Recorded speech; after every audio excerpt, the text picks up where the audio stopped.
Hi guys! So for today's video ay tuturuan ko kayo at magluluto tayo ng pangpatanggal umay na tinatawag nating atsara. Atsarang papaya. So ayan, at binalatan na natin at hiniwa-hiwa natin ang ating papaya. Sunod naman itong ating mga luya, sibuyas na pula at saka lara. At syempre, nagbalat na rin tayo ng bawang at hihiwa-hiwain na natin yung ating mga ingredients na yan. So, ayan, may bawang, may sibuyas, may luya, at saka lara. Madaming luya ang ilalagay natin. At saka, syempre, meron tayong pang-design na carrots. So, niyadyad na natin itong ating mga papaya.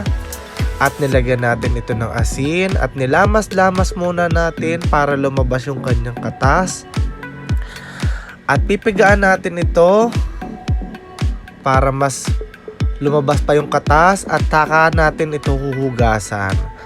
Tapos pipigain natin ito sa malinis na tela para talagang mawala ang kanyang katas. And then nagsalang na tayo ng ating suka. 2 tasa yung nilagay ko at naglagay tayo ng brown sugar at hahalu-haluin lang natin hanggang sa malusaw ang ating brown sugar.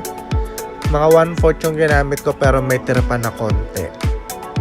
Naglagay na rin tayo ng asin at saka paminta, and then ilalagay na natin itong ating mga sahog at ihahalu-haluin lang natin siya dyan hanggang sa kumulo na nga, at ilalagay na natin itong ating niyadyad na papaya. After nyan, ilagay na rin natin itong ating pasas and halu-haluin lang ng mabuti hanggang sa magsama-sama at mag-mix together ang suka at ang ating mga sangkap. Ayan, luto na. Napakasimple lang gawin ng ating atsarang papaya. At pag malamig na, syempre ilalagay na natin ito sa malinis na lalagayan. Ayan, meron tayong bote. Charan! O diba? Perfect yan, paninda.